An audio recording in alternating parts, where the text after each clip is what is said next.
آخری دو صورتیں یہ گویا کہ قرآن مجید کے اختتام پر دو پہرے دار ہیں۔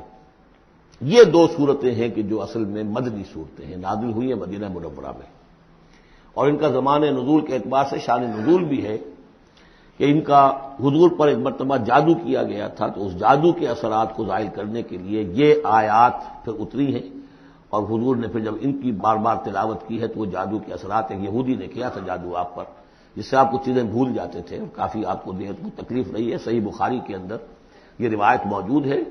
ہمارے جدید کچھ ریشنلسٹ ہیں اور جو خاص طور پر منکر حدیث ہیں، وہ سمجھتے ہیں کہ اس میں تو توہین ہے رسول کی کہ جادو کا اثر ہو سکتا ہے۔ رسول بھی اس اعتبار سے بشر ہوتے تھے، تلوار کا اگر کاری زخم پڑا ہے تو خون نکلا، اور خون نکل گیا تو زوفتاری ہوا ہے، زوفتاری ہوا تو بے ہوشی بھی ہوئی ہے۔ یعنی یہ جسم جو ہے ان کا، اس کے اعتبار سے جو بھی بخار آپ کو چڑھا ہے، بخار میں تکلیف ہوئی ہے، عالم نظر میں نہایت شدید تکلیف ہوئی ہے، تو اس حوالے سے یہ نہ سمجھیے کہ وہ بشریت کے جو لوازم ہے وہ ختم ہو جاتے ہیں، لیکن اللہ تعالیٰ کی طرف سے انہیں ایک مقام ملا ہے، ایک عصمت ملی ہے، ایک بزرگی ہے، وہ اپنی جگہ پر ہے۔ تو جادو کا وہ واقعہ بالکل صحیح ہے جو ہوا ہے، لیکن اس کے لیے اب یہ دو صورتیں ہیں، اور یہاں خاص طور پر نوٹ کر لیجئے کہ یہ معوذتین، یہ ایک صورت بھی ہو سکتی تھی، لیکن قرآن حکیم میں جو عام مزاج ہے کہ صورتیں جوڑوں جوڑوں کی شکل میں ہے، تو دو حصوں میں تقسیم کر دیا۔ اور اس کی تقسیم کیا ہے؟ ایک وہ چیزیں ہیں جو انسان پر باہر سے حملہ آور ہوتی ہیں، اور ایک چیز وہ ہے جو انسان کے اپنے اندر سے حملہ آور ہوتی ہے۔ ان دونوں کو دو علیحدہ چیزوں میں رکھ کر اور سکھایا گیا ہمیں کہ تم ہمیشہ اللہ کی پناہ طلب کرتے رہا کرو ان چیزوں کے اثرات سے، ان چیزوں کے اثرات بد سے اپنے آپ کو بچانے کے لیے۔ بسم اللہ الرحمن الرحیم، قل اعوذ برب الفلق، کہو کہ میں پناہ میں آ گیا صبح کے رب کی۔ فلق، فلق ویسے تو یہ لفظ ہم پڑھ چکے ہیں سورہ انعام میں، فالق الاصباح، رات کی تاریکی کا پردہ پھٹتا ہے اور سپیدہ سحر نمودار ہوتا ہے، یا گٹھلی، فالق الحب والنوائے، تو وہ جو گٹھلی ہوتی ہے وہ بھی پھٹتی ہے تو اس میں سے دو پتیاں نکلتی ہیں تو درخت بنتا ہے۔ اس اعتبار سے فلق سے مراد یہاں صرف صبح نہیں ہے، بلکہ جو اگلی صورت میں آ رہا ما خلق، جو بھی کچھ اس کائنات میں اس نے پیدا کیا ہے در حقیقت وہ عدم کا پردہ چاک کر کے اس کو وجود بخشا ہے۔ عدم سے، عدم محض سے، کریشن ایکس نہیلو، بغیر کسی شے کے کسی شے کو بنانا۔ تو قل اعوذ برب الفلق من شر ما خلق، میں پناہ میں آتا ہوں اس کی تمام مخلوقات کی پناہ سے۔ اب آپ غور کیجئے، مخلوق ظاہر بات ہے خالق کی طرح کامل تو نہیں ہو سکتی، مخلوق کے اندر کوئی نہ کوئی پہلو جو ہے وہ کمی کا، تقصیر کا، نقص کا رہ جائے گا۔ تو گویا کہ ہر مخلوق میں شر کا پوٹینشل ایلیمنٹ موجود ہے۔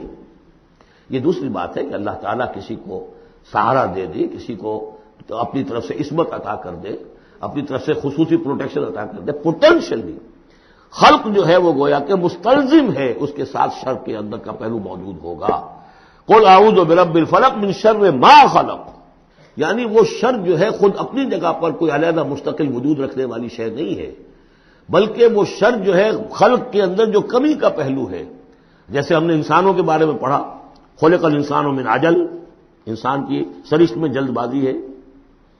خلق الانسان ضعیفا، انسان کمزور پیدا کیا گیا ہے۔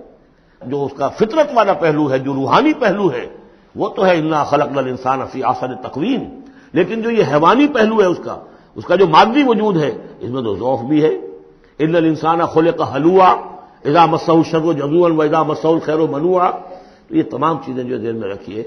قل اعوذ برب الفلق من شر ما خلق، جو بھی مخلوقات ہیں ان میں سے جو بھی شر کا پہلو ہے میں اس سے اے پروردگار تیری پناہ میں آتا ہوں۔ ومن شر غاسق اذا وقب، خاص طور پر یہ رات کو ڈھانپ لینے والی جو ہے رات، اندھیرا، یہ ظاہر بات ہے اسی پھر رات کے پردے میں چوری بھی ہے، ڈاکہ بھی ہے، اسی میں پھر غول بیابانی جو ہے، شیاطین جن ہیں ان کا بھی جو حرکتیں ہوتی ہیں، پھر یہ ساری چیزیں جو ہے اسی کے سلسلے من شر غاسق اذا وقب، سانپ بچھو وغیرہ بھی اسی وقت نکلتے ہیں۔ ومن شر النفاثات فی العقد، اور جو عورتیں گانٹھیں باندھ کر پھونکے مارتی ہیں، یہ جو بھی ٹونے ٹوٹکے ہوتے ہیں اور اس کی وجہ سے لوگوں کو نقصان پہنچایا جاتا ہے، گویا کہ یہ بھی اس کے اندر بھی کوئی حقیقت ہے، یہ سفلی عملیات بھی ہیں، ان کے بھی اثرات ہیں۔ جیسے کہ ہم جانتے ہیں کہ جادو جو ہے حق ہے، برحق ہے، اگرچہ کفر ہے. شراب کی تاثیر ہے لیکن حرام ہے. کچھ نہ کچھ حقیقت ان لکیروں میں بھی ہے، لیکن ہمیں روک دیا گیا کہ ان کے چکر میں مت پڑو. یہ جو منجمی ہے، نجوم کی حرکت، اس میں بھی کچھ نہ کچھ حقیقت ہے لیکن روک دیا گیا. تو کسی چیز کا ہونا بالفعل یہ اور شے ہے، لیکن اس کا جائز ہونا یہ اور شے ہے. تو بالفعل یہ عملیات ہیں جو سے اچھے اعمال ہیں، اور ان کو جو ہے کوئی اچھے اوراد ہیں، اچھے وظائف ہیں، تو ان کے کچھ اثرات جو ہیں اچھے ہو سکتے ہیں. اسی طریقے سے اس قسم کی چیزوں میں جادو کے کلمات ہوتے ہیں، ان کی بھی تاثیر ہے. اور وہ جو عورتیں جو ہے وہ جادو کرتے ہوئے، جس کو ہم کہتے ہیں کہ وہ تعویذ گنڈا وغیرہ جو ہوتا ہے، پھر وہ اس میں پھونکے مارتی ہیں، تو اللہ تعالیٰ سے میں ان کے شر سے بھی پناہ چاہتا ہوں. وَمِن شَرِّ حَاسِدٍ إِذَا حَسَدَ، اور حسد کرنے والے کے شر سے بھی میں اللہ کی پناہ طلب کرتا ہوں جبکہ وہ حسد اپنا استعمال کرے. اگر حسد ہے دل کے اندر ہے تو بات اور ہے، حسد کو بروئے کار لائے وہ، اور وہ انسان کے درپے ہو جائے اس حسد کی وجہ سے اس سے کوئی نقصان پہنچانے کو.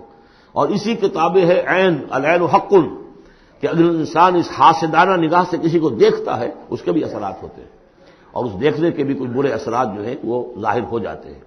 تو یہ تمام چیزیں اپنی جگہ پر ہیں، لیکن ان سے پناہ کرنے کے لیے آپ لمبے چوڑے کوئی اور شکلوں میں نہ پڑیں. یہی معوذتین اللہ نے جو محمد رسول اللہ کو تلقین فرمائے، سارا دار و مدار ان پر ہونا چاہیے.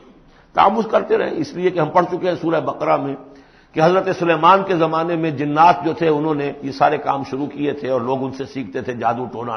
اور آج بھی نقش سلیمانی کے نام سے بکتے ہیں اس قسم کے جو بھی تعویذات ہوتے ہیں، اور وہ ایک دھندا بنا ہوا ہے. تو اس کو لوگوں نے سیکھا، اور وہ لوگ جو ہے آج بھی ہمارے ہاں یہ چیزیں چل رہی ہیں، لیکن یہ چیزیں حرام کی گئی ہیں. اور کہا گیا ہے کہ کوئی کسی کو نقصان نہیں پہنچا سکتا جب تک کہ اللہ کا اذن نہ ہو. اگر یہ یقین انسان کے دل میں ہو تو پھر اسے کوئی نقصان نہیں ہوگا. اور ویسے تو یہ ہے کہ تکلیف اللہ کی طرف سے کسی وقت آ سکتی ہے، بغیر اس کے کہ کوئی اور آپ کو پہنچائے، اللہ کی طرف سے خود بھی آ سکتی ہے. بارک اللہ لی و لکم فی القرآن العظیم ونفعنی وإیاکم بالآیات والذکر الحکیم.